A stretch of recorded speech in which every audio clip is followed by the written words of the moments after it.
SoundCloud.com.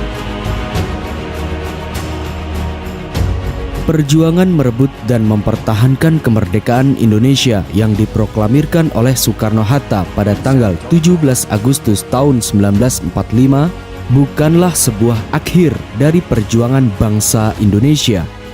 Namun, proklamasi merupakan perjuangan awal yang melahirkan euforia semangat para pejuang untuk mempertahankan kemerdekaan dari ancaman para penjajah, yang mana melahirkan berbagai peristiwa heroik para pejuang Indonesia di berbagai wilayah.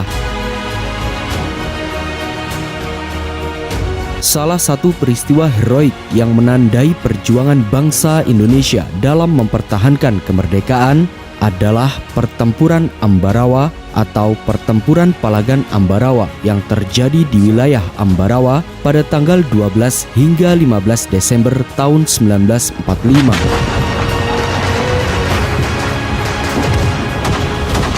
Pertempuran yang melibatkan tentara Nika, pasukan sekutu, dan para pejuang dengan berbagai serangan ini merupakan rangkaian sejarah peristiwa perjuangan kemerdekaan Indonesia seiring kalahnya Jepang dari sekutu dalam Perang Dunia Kedua.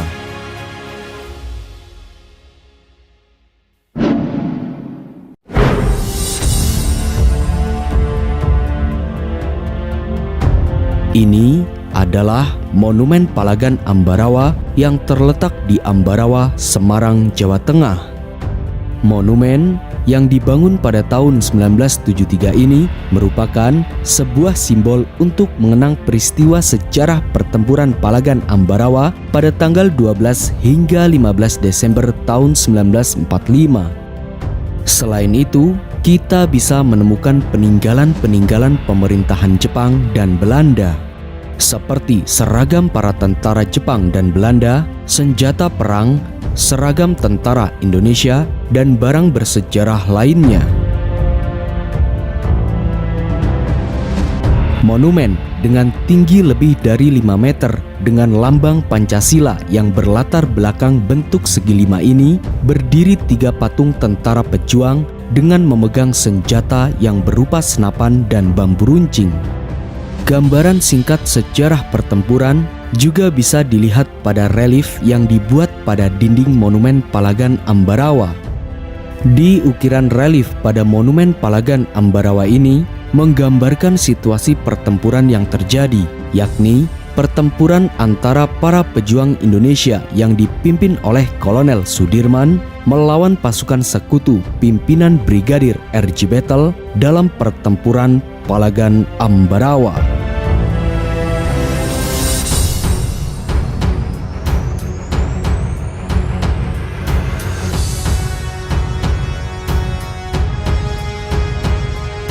Kemerdekaan Indonesia yang masih seumur jagung pada tahun 1945 menuai berbagai tantangan yang sangat luar biasa akibat Perang Dunia Kedua. Para pejuang di berbagai wilayah harus berjuang mempertahankan kemerdekaan Indonesia dari ancaman para penjajah yang ingin menguasai kembali bumi pertiwi. Pada tanggal 19 Oktober 1945 misalnya, pasukan sekutu yang disebut RAPWI atau Rehabilitation of Allied Prisoner of War and Internees di bawah pimpinan Brigadir R.J. Battle datang ke Ambarawa dengan alasan ingin merehabilitasi tawanan perang.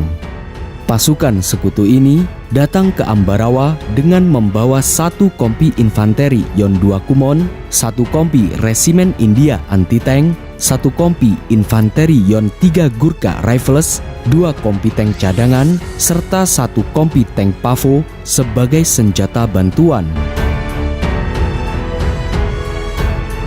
Kedatangan pasukan sekutu di Ambarawa ini pada awalnya disambut baik oleh Gubernur Jawa Tengah Wongsonegoro karena beliau menganggap pasukan sekutu hanya ingin membebaskan tawanan perang di Jawa Tengah. Tidak lama kemudian, pada tanggal 21 Oktober 1945, Gubernur Wongsonegoro melakukan perundingan dengan pasukan sekutu. Hasilnya yakni, pertama, tawanan Indonesia akan dibebaskan oleh Jepang. Kedua, tentara Jepang akan dilucuti oleh tentara sekutu. Dan yang ketiga, pihak sekutu tidak akan mencampuri kedaulatan dalam negeri. Di saat yang bersamaan dengan kedatangan pasukan sekutu di Ambarawa, para pejuang rakyat Semarang juga sedang mati-matian merebut senjata dari pasukan Jepang.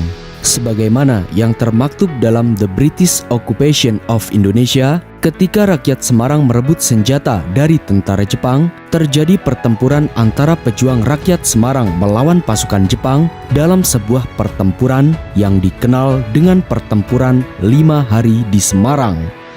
Namun, karena dianggap sebagai pembebas dari tentara Jepang dalam pertempuran 5 hari di Semarang, selain Gubernur Wongsonegoro, para pejuang juga menyambut baik kedatangan pasukan sekutu. Oleh karena itu, setelah mengambil alih lapangan udara di Semarang dan mendirikan markas, atas izin Gubernur Wongsonegoro, pasukan sekutu diperbolehkan bergerak ke daerah Magelang untuk membebaskan para tawanan interniran. Namun, dalam pelaksanaannya, banyak pelanggaran yang terjadi dan meresahkan masyarakat setempat. Kala itu, para tawanan Belanda yang dibebaskan banyak yang dipersenjatai dan mengenakan seragam militer lengkap, yang kemudian mereka menangkapi dan bahkan menyiksa para pejuang Republik.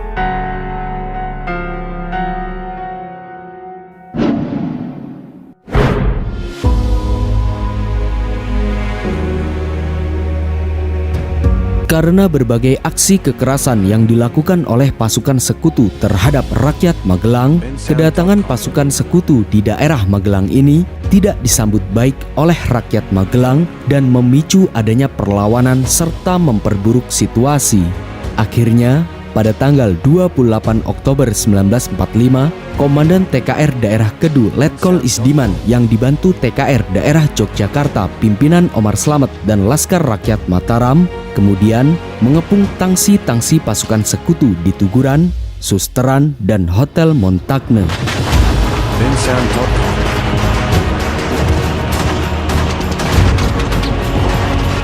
Dalam insiden yang terjadi pada tanggal 28 Oktober hingga 2 November 1945 ini, banyak korban yang berjatuhan dari kedua belah pihak, baik dari pihak sekutu maupun dari pihak pejuang Magelang.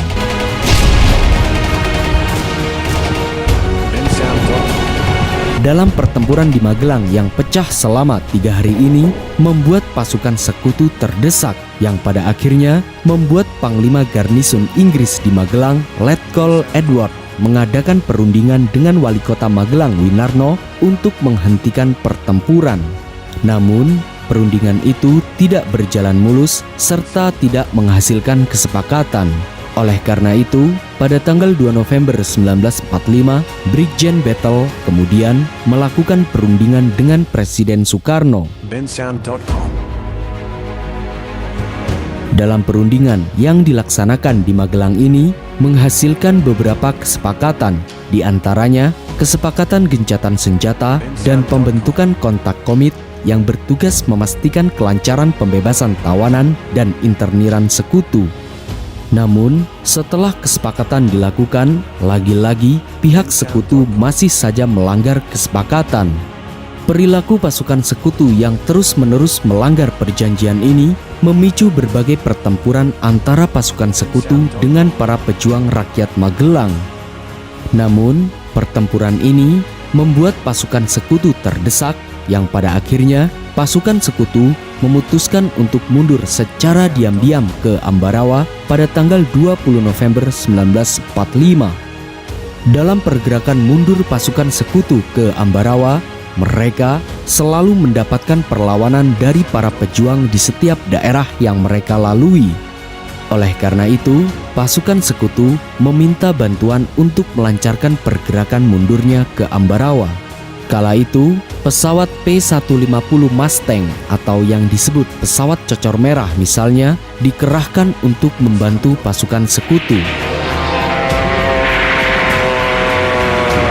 Sehingga pada tanggal 26 November 1945, saat Mayor Imam Androngi melakukan serah terima pertempuran kepada Letnan Kolonel Isdiman di sebelah selatan Ambarawa, pesawat cocor merah pasukan sekutu menembaki semua pejuang yang semuanya mengikuti serah terima pertempuran.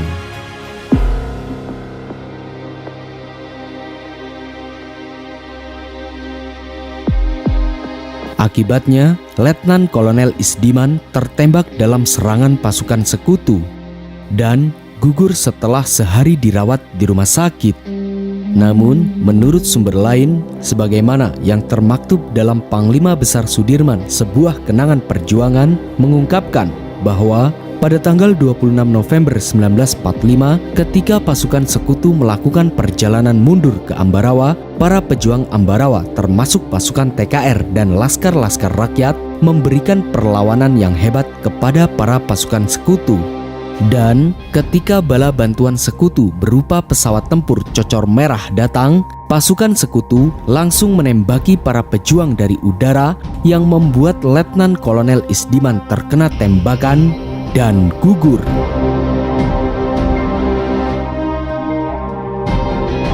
Terlepas dari beberapa versi yang muncul terkait gugurnya Letkol Isdiman, gugurnya Letkol Isdiman ini membuat Panglima Divisi 5 Purwokerto Kolonel Sudirman atau yang dikenal dengan Panglima Besar Jenderal Sudirman marah kepada pasukan sekutu, yang pada akhirnya Kolonel Sudirman berniat untuk turun langsung memimpin operasi pembebasan Ambarawa dari pihak sekutu.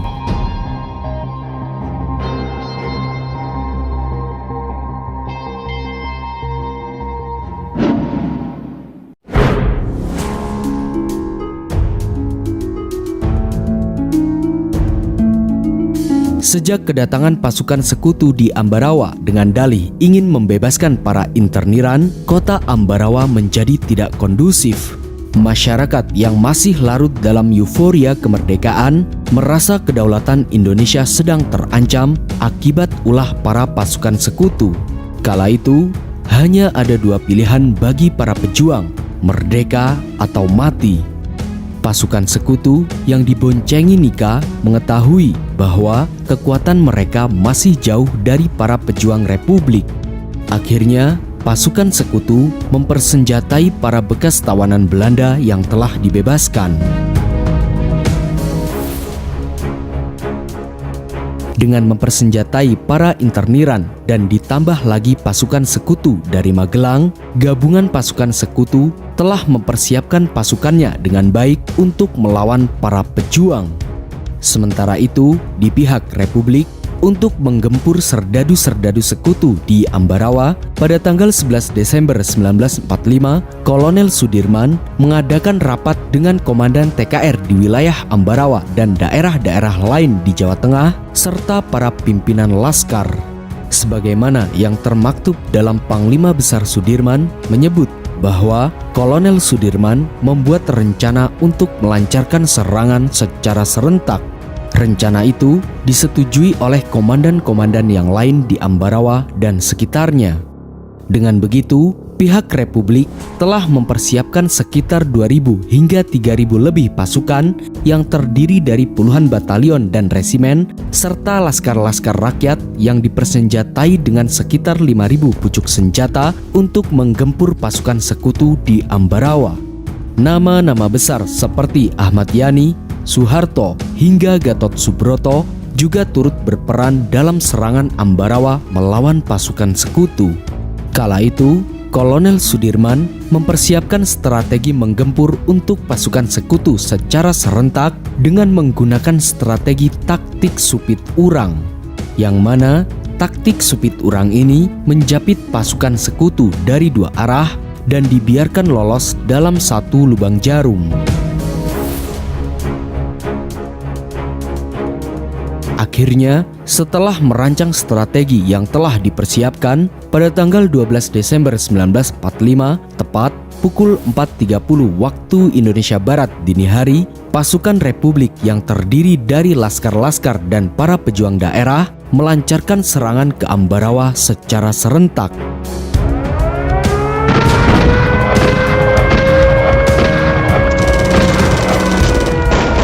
Setelah melakukan tembakan mitraliur penanda pembuka serangan, pasukan Republik yang terletak di berbagai sektor di Ambarawa secara serentak maju untuk menyerang pasukan sekutu.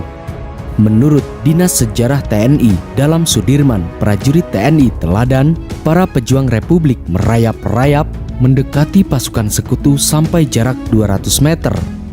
Sementara itu, Letkol Isdiman yang gugur sebelum pertempuran Ambarawa, posisinya digantikan oleh Gatot Subroto yang memimpin masuk dari selatan kota Ambarawa. Dengan begitu, para pejuang Republik yang melancarkan serangan ala taktik Kolonel Sudirman ini membuat pasukan sekutu terjepit. Akhirnya, 1,5 jam kemudian setelah penyerbuan, Jalan Raya Semarang-Ambarawa dapat dikuasai oleh kesatuan-kesatuan TKR. Meski pasukan TKR berhasil menguasai Jalan Raya Semarang-Ambarawa, kontak senjata antara pasukan sekutu dan para pejuang tak terelakkan dan berlangsung terus-menerus selama 4 hari. Desing peluru dan gema ledakan serta asap mesiu terus-menerus mewarnai langit-langit Ambarawa sepanjang waktu. Semangat bertempur para pejuang Republik terus berkobar.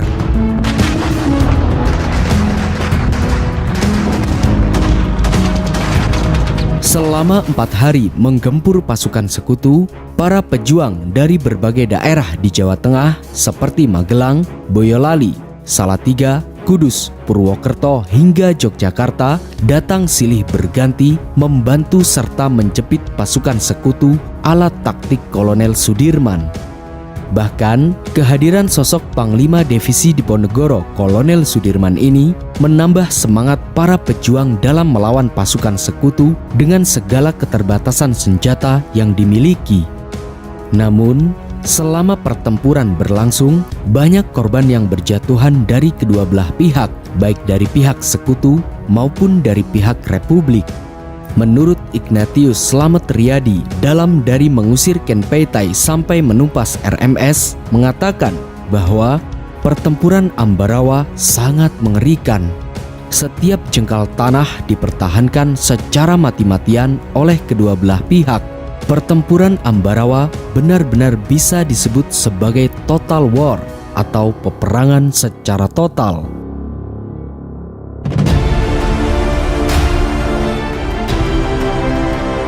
Setelah menggempur pasukan sekutu selama 4 hari, pada tanggal 15 Desember 1945, pertempuran yang terjadi di Benteng William menjadi tanda kemenangan pasukan Republik atas pasukan sekutu yang pada akhirnya membuat pasukan sekutu berangsur-angsur mulai meninggalkan Ambarawa. Sehingga sebanyak 60 truk pasukan sekutu meninggalkan kota Ambarawa. Selain itu, banyak korban yang terluka hingga meninggal dunia dari pihak sekutu. Bahkan, pasukan sekutu tidak sempat membawa jenazah rekan-rekan mereka.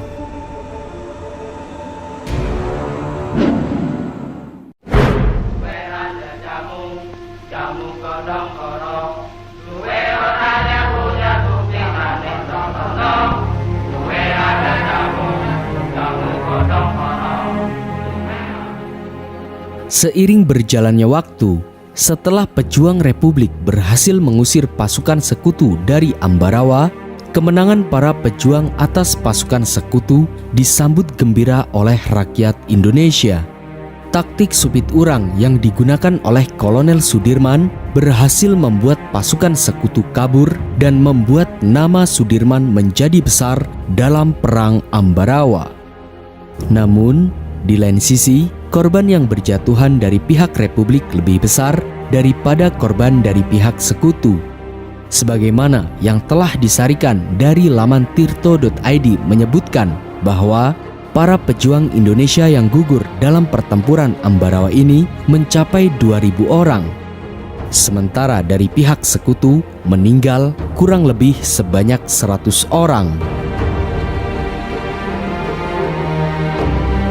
Untuk mengenang peristiwa heroik dalam mempertahankan kemerdekaan Indonesia dalam pertempuran Palagan Ambarawa ini, dibangunlah sebuah monumen Palagan Ambarawa yang dibangun pada tahun 1973 dan diresmikan oleh Presiden Soeharto pada tanggal 15 Desember 1974 bertepatan dengan tanggal kemenangan para pejuang Republik dalam pertempuran Palagan Ambarawa. Monumen yang terletak di Semarang ini merupakan sebuah bukti sejarah akan tangguhnya para pejuang dalam melawan pasukan sekutu. Terdapat sejarah yang begitu panjang di balik bangunan Monumen Palagan Ambarawa, sehingga Monumen Palagan Ambarawa ini menjadi tempat untuk belajar dan mengenang sejarah sekaligus tempat untuk berwisata.